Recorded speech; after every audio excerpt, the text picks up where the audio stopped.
მასაჩუსეტსის ტექნოლოგიური ინსტიტუტის მსოფლიოში სახელგანთქმული MIT-ის პარტნიორი უნივერსიტეტის, საქართველოს ეროვნული უნივერსიტეტის, იგივე SEUS-თან ერთად გიყვებით შესაძლებლობაზე, რომლის შესახებაც არც მე გახდით საქმის ხურში. აღმოჩნდა, რომ SEU სწორედ ამ სახელით იცნობს საზოგადოება საქართველოს ეროვნულ უნივერსიტეტს და მოდი მეც ამ აბრევიატურის თანხლებით გავშლი ამ თემას, ხო? ყოველწლიურად SEU ბიზნესის და ტექნოლოგიის ფაკულტეტის სტუდენტებს სრული დაფინანსებით. არ მოგესმათ, სრული დაფინანსებით აგზავნის მასაჩუსეტსში, სადაც ისინი 3 კვირის განმავლობაში MIT-ის სტუდენტებთან ერთად MIT-ის კამპუსში Start MIT მეწარმეობის პრაქტიკაზე დაფუძნებულ პროგრამაზე მუშაობენ. SEU მსოფლიოს სხვა 4 უნივერსიტეტთან ერთად MIT-ის სამეწარმეო ცენტრის არის საუბარი Martin Trust Center for MIT Entrepreneurship ინიციატივით შექმნილი ანტრეპრენერული განათლების გამავრცელებელთა ქსელის თანადამფუძნებელია. რაც ვისაც არ გესმით, მოდი კიდე აგიხსნით, რომ SEU პარტნიორობაშია MIT-ისთან, აი ამ კონკრეტული ქსელის და პროექტის დამკვიდრების თემაში მთელი მსოფლიოს მასშტაბით. MIT-ისთან პარტნიორობა რას ნიშნავს, ეს ცოტა კიდე ცალკე თემაა და ამაზე სხვა დროს ვისაუბროთ. აი რაც შეეხება თავად ქსელს და პროგრამას, გეტყვით, რომ Raise the Bar Entrepreneurship Educators Network-ი გლობალური მასშტაბით ანტრეპრენერული განათლების გაძლიერებასა და ეკოსისტემის გაუმჯობესებას ემსახურება. და ცოტა დეტალებში სტუმრებთან ერთად გავშლი ამ თემას, რისთვისაც სტუდიაში უკვე შემოგვიერთდნენ ნათია ჯიბლაძე, მე მივესალმები MIT-ის სრულად დაფინანსებული ანტრეპრენერული განათლების გადასამზადებელი პროგრამის მონაწილეს, SEU-ს ასოცირებული, აფილირებული პროფესორი, ჩემო ბატონო. ნათია ასევე სხვათა შორის არის PhD CXAC-ის კვლევითი და საკონსულტაციო სააგენტო CX Hub-ის დამფუძნებელი. ჩვენთან ერთად არის ზაალ ჭომბურიძე. მივესალმები ზაალს, რომელიც SEU-ს ინფორმაციული ტექნოლოგიების პროგრამის მეორე კურსის სტუდენტია, რომელიც SEU-ს სრული დაფინანსებით გაემგზავრება MIT-ში და პაატა შურღაია, რომელიც დღეს MIT-ის ანტრეპრენერული განათლების გადასამზადებელი პროგრამის მონაწილის სტატუსით შემოგვიერთდა. საქმიანი საზოგადოება BMG-ის მიმდევრები კარგად იცნობენ კომპანია Grant Thornton-ის მართულ პარტნიორს. მივესალმები პაატასაც. მადლობა მოწვევისთვის. მადლობა მობრძანებისთვის. ნათია გამარჯობა. ზაალ მოგესალმები. დიდი მადლობა. იცი, ნათია, თქვენთან კითხვით მინდა დავიწყო. იდეაში შესავლისთვისაც საკმარისი იქნებოდა ალბათ ეს ყველაფერი, მაგრამ მოდი ცოტა უფრო მოკლედ და თქვენგან კონკრეტულად იქნება ეს ყველაფერი თქმული. რას ნიშნავს SEU-ს და MIT-ის შორის პარტნიორობა? მოდი ამით დავიწყოთ და გავხსნათ თემა. გებატონო, მადლობა გიორგი, მოგესალმებით. მივესალმები BMG-ის მაყურებელს. მახარებს თქვენთან სტუმრობა და ამჯერად კიდევ ერთ-ერთი საინტერესო თემით დაგიბრუნდით. 2024 წლიდან საქართველოს ეროვნული უნივერსიტეტის SEU-სა და MIT-ის პარტნიორობა იწყება. ეს საკმაოდ მნიშვნელოვანი ინიციატივა, რაც თქვენ ახსენეთ, MIT-ისთან თანამშრომლობის სხვადასხვა ფრაგმენტულ ფორმატებზე ალბათ გსმენია, მაგრამ ეს არის სრულიად უნიკალური, განსხვავებული პარტნიორობა, შესაძლებლობა, რომელიც ფაქტიურად SEU-ს საქართველოს სახელით და ზოგადად რეგიონის სახელით მონაწილეობას იღებს განათლების საერთაშორისო სამეწარმეო განათლების სადამფუძნებლო ფორმატში. ანუ SEU არის მსოფლიოს სხვა 4 მნიშვნელოვან უნივერსიტეტთან ერთად გლობალური სამეწარმეო განათლების ქსელის თანადამფუძნებელი პარტნიორი და ეს საკმაოდ ესეთი მსხვილი, კომპლექსური და გრძელვადიანი სტრატეგიული მნიშვნელობის თანამშრომლობა ხელს უწყობს სამეწარმეო განათლების პრაქტიკაზე დაფუძნებული განათლების უზრუნველყოფას და გავრცელებას არა მარტო რეგიონში, ქვეყანაში, არამედ მსოფლიოს მასშტაბით. შესაბამისად, ქსელის წევრებს აქვთ მიზნად დასახული სწორედ ამ განათლების მეთოდოლოგიაში გამოყენება უშუალოდ MIT-ის პრინციპების და მიდგომების და ამ პარტნიორობაზე დაფუძნებით უკვე SEU-შიც შეიქმნა MIT MTC GLEAN საზოგადოება, სამეწარმეო და ენტერპრენერული ცენტრი. GLEAN-საც განმარტავ აქვე Global Leaders for Entrepreneurship Educators network-ი და ამ network-ის წევრები ვართ. წარუდგენთ საქართველოს და გვიხარია, რომ ქვეყნის წარმოჩენა ესეთ სტრატეგიული პარტნიორობის ფარგლებში უდიდესი მნიშვნელობის მატარებელი თითოეულ ჩვენგანს ძალიან დიდი მნიშვნელობა და პასუხისმგებლობა გვაკისრია ამ მიმართულებით. პარტნიორობის დასაწყისში 2025 წლის დასაწყისშივე ჩვენი გუნდი ეწვია უშუალოდ ბოსტონში MIT-ს. იქ არსებული სხვადასხვა ფორმატების საშუალებით დავისახეთ მიზნად ეს გრძელვადიანი განვითარების შესაძლებლობა და ეს მუდმივად გრძელდება. დაბრუნების შემდგომ ჩვენ სტრატეგიული განვითარების ხედვებზე სამოქმედო გეგმაზე ვმუშაობთ. მუდმივად ონლაინ რეჟიმში ამ ქსელის წევრ ქვეყნებთან კანადა, სამხრეთ აფრიკა, ბრაზილია, ავსტრია ასევე ჩართული არის MIT-ს ასე ვთქვათ მიდგომებით ვმუშაობთ ამ სტრატეგიული ხედვების პროგრესის გაზიარებაზე და რა თქმა უნდა MIT გულბრუნებს უკავშირს როგორ გავაგრძელოთ ეს დიდი კურსი. რა შესაძლებლობებს ხსნის ეს ამბავი სტუდენტებისთვის და აღმოჩნდა რომ არა მხოლოდ სტუდენტებისთვის პატა, არამედ მთლიანად როგორ ვთქვა, აკადემიური საზოგადოებისთვის, მოდი ესე ვიტყვი. და რეალურად რაზე გავდივართ ამ შესაძლებლობით. ნათიას პათოს გავაგრძელებ.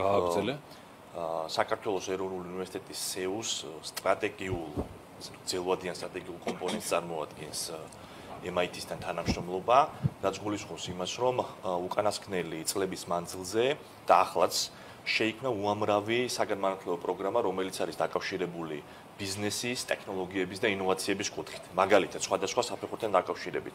ეს იქნება ხელოვნური ინტელექტი, ეს იქნება ფინტეკი, ეს იქნება data science და ასე შემდგომ. აქედან გამომდინარე, ამ კომპონენტში ძალიან მნიშვნელოვანია როგორც პარტნიორ კომპანიებთან, ვინც პრაქტიკაში ამ მიმართულებით ბიზნესს ქმნის, ისე საერთაშორისო ბაზარზე MIT-სთან თანამშრომლობა. შესაბამისად, MIT-სთან თანამშრომლობა არ არის ასე ვთქვათ, რაღაც ერთი მიმართულებით, მხოლოდ და მხოლოდ რომ ეს იყოს რაღაც გადამზადების ნაწილი, ეს არის დაკავშირებული იმ ძელვადიან სტრატეგიასთან, რომელსაც უნივერსიტეტი ახორციელებს. ჩვენ გვაქვს ორი მიმართულება, როგორც შენ აღნიშნე, გიორგი, ეს არის ორი ასე ვთქვათ ფოკუსი, ერთი ეხება ლექტორების, პროფესორების და მასწავლებლების განათლებას, აკადემიური პერსონალის და აკადემიური პერსონალის დაკავშირებით ძალიან მნიშვნელოვანია აღვნიშნოთ, რომ აქ არის ღია ტიპის კონკურსი, ეს არ ეხება მხოლოდ და მხოლოდ იმ პერსონალს, რომელიც დღეს დასაქმებული არის საქართველოს ეროვნულ უნივერსიტეტის SEU-ში. თუმცა, რა თქმა უნდა, პირობა არის ის, რომ გარედან, ასე ვთქვათ, გუნდის უნივერსიტეტის გარედან ვინც შეირჩევა, ის უნდა იყოს შემდგომ პროფესორის სტატუსის მანიჭებელი ეროვნული უნივერსიტეტის SEU-დან, ხო? ანუ გამომდინარე აფილაცია უნდა იყოს, უნდა გააკეთოს, დიახ. და ახლაც მინდა აღვნიშნო, რომ მიმდინარეობს ღია კონკურსი და შესაბამისად ვინც იქნება დაინტერესებული ამ კუთხით, ნებისმიერ ტიპის საზოგადოება, რომელსაც აქვს გამოცდილება ბიზნესის, ტექნოლოგიების ან ზოგადად ბიზნესის მართვის სტარტაპების კუთხით, მას შეუძლია მონაწილეობის მიღება. და მეორე ნაწილი, რაც შენ თქვი, ეს არის სტუდენტები, სტუდენტებთან მიმართებაში ფოკუსი მხოლოდ ეხება უნივერსიტეტის შიგნით და ზალი ყავს ამის ნაწილი მაგალითი.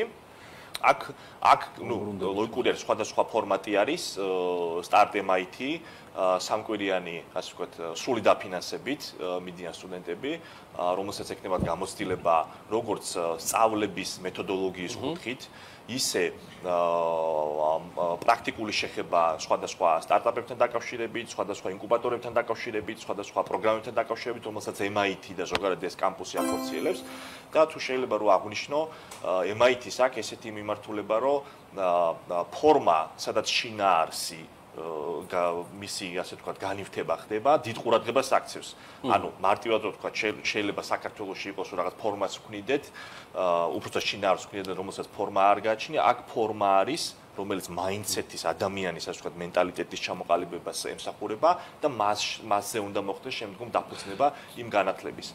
ცოდნის მეთოდოლოგიის გამავრცელებლებთან გვაქვს, ხო? საქმე მეთოდოლოგიის ტიპიურად რაღაც სხვა თემა მსოფლიოს მასშტაბით, მარტივად რო თარგმნოთ, ის ყველაფერი, რაშიც SEU, MIT-სთან და სხვა პარტნიორებთან ერთად ჩაერთო. ძალიან მნიშვნელოვანი კომპონენტი არის ესეც, იმიტომ რომ ეს საზოგადოება, რომელიც იქ ჩავა, არ იქნება მხოლოდ შეხება ამერიკის პრაქტიკაზე. თქვენც მაგალითზე რა სიტყვით? თქვენ ხო ბრძანდებოდით? დიახ, ჩვენ ვართ პირველი ასე ეგრეთ წოდებული კოჰორტის პირველი ნაკადის წევრი და როგორც ვახსენე, ჩემთვის ძალიან დიდი გამოწვევა იყო იმ კუთხით, რომ უბრალოდ მენტალიტეტს როგორც სulis ეს ყველაფერი, ანუ პრობლემა საზოგადოებაში ჩვენთან ხშირად ვამბობთ, რომ არის პირობითად ფინანსების შეიძლება პრობლემა არის, განათლების შეიძლება პრობლემა იყო მეწარმეობის, მაგრამ პრობლემა ამაში არ არის, პრობლემა არის იდეის არქონაში და MIT ამ კუთხით არის ძალიან მნიშვნელოვანი, რომ დიდ გავლენას ახდენს ადამიანზე მისი, ასე ვთქვათ, მაინდსეტის, მენტალიტეტის, გონებრივი იერიშის ჩამოყალიბების კუთხით. და გლინთან დაკავშირებით მინდა ვახსენო, მოგეხსენებათ, რომ MIT-სთან ერთად რომლის ასე ვთქვათ, ფუძემდებელი არის და SEUS წარმოადგენს დამფუძნებელ წევრს, წარმოადგენელი არის კანადის უნივერსიტეტი, ბრაზილიის უნივერსიტეტი, ავსტრიის უნივერსიტეტი, საქართველოს უნივერსიტეტი და ჩვენ და არა მხოლოდ ჩვენ სტუდენტებსაც შეხება ექნებათ ამ ასე ვთქვათ ნაკადებიდან, ამ ქვეყნებიდან შესაბამის წარმომადგენლებს და აზრების გაცვლა არის ძალიან მნიშვნელოვანი ამ მომენტში. ნათია პატას გაგრძელებულ თემას უბრუნდებით თქვენთან მიმართებით, გეტყვით რა კურსში. ამ ტიპის აქტივობის დაფუძნება და პარტნიორობის ჩამოყალიბება როგორც შლის რეგიონს. მე რამდენად ვიცი, ეს სრულად პრეცედენტული ამბავია და ამისი ანალოგი არ არსებობს რეგიონში. ჩვენ ესეთი რამ არ გვაქვს. როგორ აისახება ეს ყველაფერი რეგიონზე და მათ შორის არის თუ არა ნაფიქრი, რომ რეგიონიდანაც შეიძლება იყოს ძალიან დიდი დაინტერესება იმ ყველაფრის მიმართ, რაზეც საუბრობდით თქვენ და ბატონი პაატაშვილიამაც ძალიან დეტალურად როგორც მას ჩვევია ახსნა ეს ყველაფერი. კი ბატონო, ნამდვილად ეს საინტერესო და ქვეყნისთვის საინტერესო კითხვა არის და ამ კითხვაზე ბრუნდები, რა თქმა უნდა, თითოეულ ჩვენთაგანს, თითოეულ ბიზნესს, საგანმანათლებლო დაწესებულებას, ეგრეთ ვახსენე, ჩვენი გარკვეული პასუხისგებლობა გვაქვს ქვეყნის განვითარების მიმართულებით და ქვეყნის ჭრილში როგორც ნებისმიერ ინდუსტრიას განსაკუთრებით ასევე საგანმანათლებლო სივრცეს ეს საჭიროება რომ იყოს გლობალური საერთაშორისო საზოგადოების წევრი. ზუსტად ეს არის ის უპრეცედენტო შესაძლებლობა, რაც MIT-თან პარტნიორობით შეიქმნა რეგიონის მასშტაბით საქართველოსთან ვართ წარმოდგენილები, შესაბამისად ეს არ გულისხმობს მხოლოდ ინფორმაციული ნაკადის, ცოდნის ან გამოცდილების შემოდინებას. ეს თავის მხრივ ქართული საგანმანათლებლო დაწესებულებების აღიარების საერთაშორისო ასპარეზზე აღიარების შესაძლებლობას ქმნის და შესაბამისად ესეთი გეოგრაფიულად მასშტაბირებადი სტრატეგიული ინიციატივა არის ფაქტიურად აღნიშნული პარტნიორობა. ეს ნიშნავს, რომ უნივერსიტეტებში ცოდნის მიღება უფრო და უფრო ქართულ უნივერსიტეტებში უახლოვდება საერთაშორისო პარტნიორობას, იქნება პლატფორმა სტარტაპერებისთვის, ინოვაციური ლიდერებისთვის, ბიზნესებისთვის საკმაოდ საინტერესო გარემო, ასევე რეგიონის მასშტაბით სტუდენტებისთვის ძალიან ფაქტიურად რეგიონულ ჰაბად ყალიბდება ქვეყანა, სადაც MIT-ის მიერ ავტორიზებული, ლიცენზირებული ცოდნის მიღების შესაძლებლობა და ეს თავისთავად უკვე გარდაიქმნება ქვეყნის სტრატეგიული განვითარებისთვის ძალიან დიდ შესაძლებლობებში, რა თქმა უნდა, ინოვაციებისა და განათლების ხელშეწყობის კუთხით. კიდევ ერთი რაც შეგვიძლია დავამატოთ არის ის, რომ ეს მუდმივად ფაქტიურად 24 წლის ბოლოდან დაიწყო ეს პარტნიორობა, 25 წლის დასაწყისში ვიყავით წარმოდგენილი ბოსტონში, აგერ უკვე სტუდენტები ემზადებიან და წელს კიდევ მეორედ მოუწევს ჩვენ გუნდს დიდ მისიაში ჩაბმა, ასე ვთქვათ, ბოსტონში. ივლისში, კი ბატონო, უშუალოდ MIT-ში და ამ გლინის საზოგადოების გაფართოებული შემადგენლობით სტრატეგიული დაგეგმარების საერთაშორისო სესიაში მონაწილეობის მიღება. უკვე შეკრებები ხდება, ნათია როგორც პარტნიორები იკრიბებიან ბატონო, ხო, მარტივად და სამუშაო შეხვედრების ფორმატში.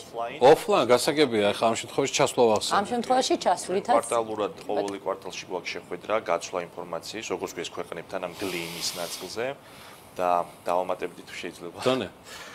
თვითონ MIT-ის ძირითადად ეს 90-იანი წლებიდან შენახსენეს MTC-ის ნაწილი, Martin Trust Center, მიმართულება არის დისციპლინური მეწარმეობა.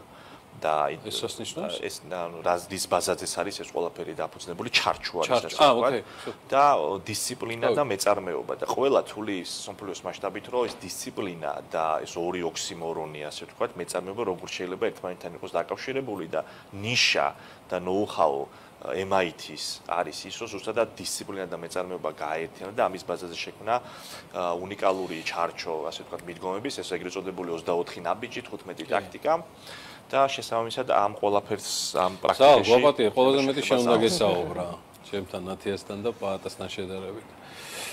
გითხარი ის შანსი რომელიც თქვენ გამოიყენეთ და ალბათ ყველაზე მეტად კარგად გადასცემს თაობისთვის რა შანსი და რა გამოცდილებაა ეს ყველაფერი. მოგესალმებით კიდევ ერთხელ. მადლობა მობრძანებისთვის. ძალიან დიდი მადლობა რომ მოგვიწევთ. დიდი პატივია ჩემთვის თქვენ ეთერში ყოფნა.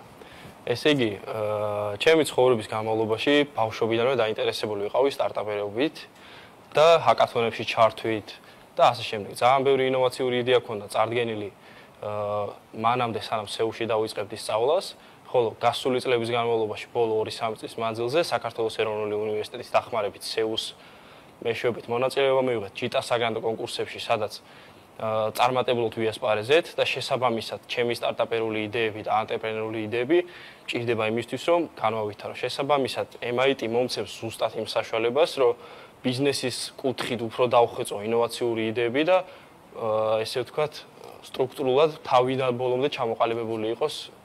გაისეთ მიემზაურებით ხო თქვენ? დიახ.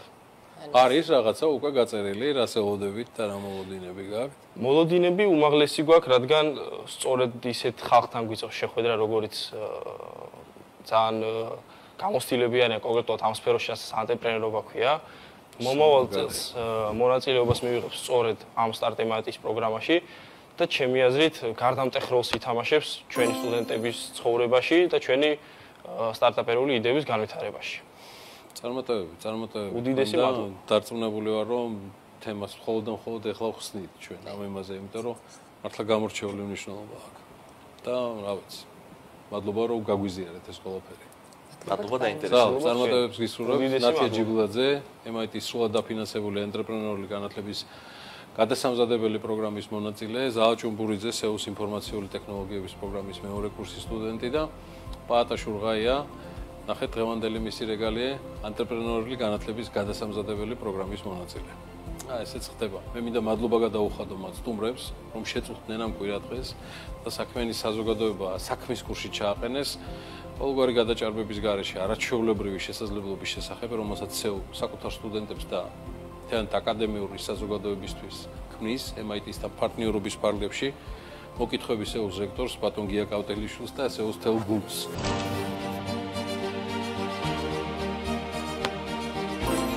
როგორი იქნებოდა თანამედროვე სამყაროს სანავიგაციო სისტემების, ელექტრონული პოსტის, ფუნქციური პროგრამული ენების, ან საერთოდაც ინტერნეტის გარეშე. ყველა გამოგონებას საერთო წარსული აქვს. თითოეული მათგანი მასაჩუსეტსის ტექნოლოგიის ინსტიტუტში დაიბადა. კერძო უნივერსიტეტში, რომელიც დაფუძნების დღიდან აერთიანებდა მეცნიერებაზე შეყვარებული ადამიანების მცირე კომუნას. დღეს კი პლანეტის ტექნოლოგიურ ბირთვად ჩამოყალიბდა, რომელიც ყოველწლიურად 11,000-ზე მეტ სტუდენტს უყრის თავს. მასაჩუსეტსის ტექნოლოგიური ინსტიტუტის, იგივე MIT-ის ისტორია მე-19 საუკუნიდან, 1859 წლიდან იწყება, როდესაც შტატის საკანონმდებლო ორგანოს ბოსტონში, ბეიქ-ბეის ახლად გახსნილ უბანში ხელოვნებისა და მეცნიერების კონსერვატორიის გახსნის ინიციატივა წარუდგინეს. 1861 წელს მასაჩუსეტსის თანამეგობრობამ ხელი მოაწერა ქარტიას მეცნიერ უილიამ ბარტონ როჯერსის ავტორობით, რომელიც მასაჩუსეტსის ტექნოლოგიური ინსტიტუტისა და ბუნების ისტორიის ბოსტონის საზოგადოების შექმნას ითვალისწინებდა. როჯერსი მიზნად ისახავდა შეექმნა უმაღლესი განათლების ახალი ფორმა, რომელიც მე-19 საუკუნის შუა წლებში მეცნიერებისა და ტექნოლოგიების სწრაფ განვითარებას აუწყობდა ფეხს, რასაც მისი რწმენით კლასიკური ინსტიტუციები ვერ უმკლავდებოდნენ. როჯერსის გეგმა სამ პრინციპზე იყო დაფუძნებული: სასარგებლო ცოდნის საგანმანათლებლო ღირებულებაზე, პრაქტიკული სწავლების აუცილებლობასა და ბაკალავრის საფეხურზე პროფესიული და ჰუმანიტარული განათლების ინტეგრირებაზე. სწორედ ასე გახდა MIT პიონერი ლაბორატორიული სწავლების დანერგვაში. 1861 წელს სამოქალაქო ომის ფონზე როჯერსს უნივერსიტეტის გახსნისთვის საჭირო დაფინანსების მოძიება გაუჭირდა. გადაიდო ფაკულტეტების დაკომპლექტებისა და სტუდენტების მიღების პროცესი. MIT-ის პირველი ლექციები მოგვიანებით 1865 წელს ბოსტონის ცენტრში ნაქირავებ შენობაში ჩატარდა. ინსტიტუტმა ევროპული პოლიტექნიკური უნივერსიტეტის მოდელი დაამკვიდრა. მიუხედავად მუდმივი ფინანსური პრობლემებისა, სასწავლებელი სწრაფი ტემპით იზრდებოდა და მე-19 საუკუნე 1000-ზე მეტი სტუდენტით დაასრულა. შეიქმნა ელექტრო, ქიმიური, საზღვაო და სანიტარული ინჟინერიის პროგრამები. ბეიქ-ბეიში აშენდა ახალი შენობები. MIT-ის სასწავლო გეგმა სულ უფრო ნაკლებად ეფუძნებოდა თეორიულ მეცნიერებებს. 1912 წლიდან MIT ბოსტონიდან კემბრიჯში გადავიდა და იქ დაიდო ბინა, სადაც კამპუსი დღემდე ფუნქციონირებს. ახალი კამპუსის ასაშენებლად ანონიმმა დონორმა მისტერ სმიტის სახელით მილიონობით დოლარი გაიღო. მოგვიანებით გაირკვა, რომ დონორი, რომელმაც 1,5 კვადრატულ კილომეტრზე ტექნოლოგიური უნივერსიტეტის აშენება შეუწყო ხელი, კოდაკის დამფუძნებელი ჯორჯ ისტმენი იყო, რომელმაც ნაღდი ფულის სახით 20 მილიონი დოლარი გაიღო. ამასობაში MIT ტექნოლოგიური განვითარების ამერიკულ ხაბად ჩამოყალიბდა. მეორე მსოფლიო ომის დროს მკვეთრად გაიზარდა უნივერსიტეტის სამხედრო კვლევით პროექტებში ჩართულობა. 1941 წელს მთელი ქვეყნის მასშტაბით ინჟინრები და მეცნიერები MIT-ის რადიაციულ ლაბორატორიაში შეიკრიბნენ, სადაც ერთი წლით ადრე პირველი მიკროტალღური რადარი შეიქმნა. იქ შესრულებულმა სამუშაოებმა მნიშვნელოვანი გავლენა იქონია როგორც მეორე მსოფლიო ომის შედეგებზე, ასევე ამ სფეროს განვითარებაზე. ეს ტემპი MIT-მ უცვლელად შეინარჩუნა და ციფრული ეპოქის განვითარებას ხელი შეუწყო. დღეს MIT მსოფლიოს წამყვანი კერძო უნივერსიტეტია, რომელსაც არაერთი გენიოსი აღუზრდია, როგორც ხელოვნური ინტელექტის და ზოგადად ტექნოლოგიების, ასევე მეცნიერებისა და ეკონომიკის მიმართულებით. MIT უნივერსიტეტთა ზოგად რეიტინგებში მუდმივად ხდება ტოპ 5-ში. უმაღლესი განათლების ანალიტიკური ფირმა QS-ის რეიტინგში MIT ზედიზედ მე-13 წელია მსოფლიოს საუკეთესო უნივერსიტეტად სახელდება. საუკეთესო მიმართულებება და აღიარებული ინჟინერია და კომპიუტერული მეცნიერებები, ბუნებისმეტყველება, ბიზნესი, არქიტექტურა, ეკონომიკა, ლინგვისტიკა, მათემატიკა, პოლიტიკური მეცნიერებები და ფილოსოფია. ბრიტანული გამოცემა Times Higher Education MIT-ის 6 სუპერბრენდ შორის ასახელებს ბერკლისთან, კემბრიჯთან, ჰარვარდთან, ოქსფორდთან და სტენფორდთან ერთად. MIT-ის კურსდამთავრებულებს შორის ირიცხებიან ნობელის პრემიის 105 ლაურეატი, 51 ასტრონავტი, ტურინგის ჯილდოს 26 მფლობელი, სხვადასხვა ქვეყნის 8 მმართველი, მეცნიერების ეროვნული მედლის 58 მფლობელი, მარშალის 83 სტიპენდიანტი და სხვა. ინსტიტუტთან ასოცირებული ძლიერი ანტრეპრენული კულტურა. და შემთხვევითი არაა, რომ MIT-ის კურსდამთავრებულთა ანგარიშზე არაერთი ცნობილი და წარმატებული კომპანია თუ მოვლენა ირიცხება. მათ შორისაა ბაზ ალდრინი, რომელიც ერთ-ერთი პირველი იყო, ვინც 1979 წელს მთვარეზე ფეხი დადგა. ნობელის მშვიდობის პრემიის მფლობელი კოფი ანანი, ინგრედიონის პრეზიდენტი აილინ ეს გორდონი, პირველი ატომური ბომბის თანაშემქმნელი რიჩარდ ფეინმანი, დროპბოქსის დამფუძნებელი დრიუ ჰიუსტონი, სანავიგაციო GPS სისტემების შემქმნელი ივან გეტინგი.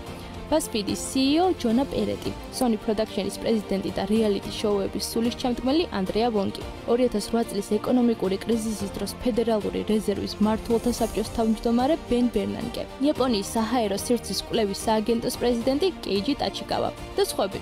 დღეს MIT არაერთი ადამიანის ან ჯგუფის, არამედ MIT-ის კორპორაციის მფლობელობაშია. კერძო უნივერსიტეტს სამეურვეო საბჭო მართავს, რომელიც ინსტიტუტის სტრატეგიულ განვითარებასა და ფინანსურ მენეჯმენტზეა პასუხისმგებელი. საბჭოს წევრები არიან სხვადასხვა ინდუსტრიის, მათ შორის ბიზნესის, აკადემიისა და მთავრობის გამორჩეული ლიდერები. დღეს საბჭოს თავმჯდომარე მარკ გორნბერგია, პრეზიდენტი კი სალი კორნბლატი. 2024 წელს MIT-ის საოპერაციო ბიუჯეტმა 4,78 მილიარდი დოლარი შეადგინა, რომელიც თითქმის ნახევარით სხვადასხვა კვლევის დაფინანსებას მოხმარდა. ბაკალავრის საფეხურზე 2025-2026 აკადემიურ წელს სწავლის საფასური 99,340 დოლარს აღწევს. საიდანაც საცხოვრებელ ხარჯებს 13,614 დოლარი ეთმობა. კამპუსზე ყვებას კი 7,650 დოლარი. ამასთან უნივერსიტეტი თითოეულ სტუდენტს მათ საჭიროებებზე მორგებულ ფინანსურ დახმარებასაც სთავაზობს, რომელიც 4 წლის განმავლობაში მოქმედებს და სწავლების ხარჯებს მნიშვნელოვნად ამცირებს. MIT-ის რეპუტაცია, ხარისხი, საჟეღავათო პირობები და სხვა უპირატესობები უზრუნველყოფს, რომ ამ უნივერსიტეტის პოპულარობა წლიდან წლამდე იზრდება. ისევე როგორც MIT-ის კურსდამთავრებულთა მიერ დაფუძნებული წარმატებული კომპანიებისა და მათ მიერ შექმნილი სამუშაო ადგილების რიცხვი. ასევე დაგენერირებული შემოსავალიც, რომელიც დღეს $1.9 ტრილიონ აღწევს.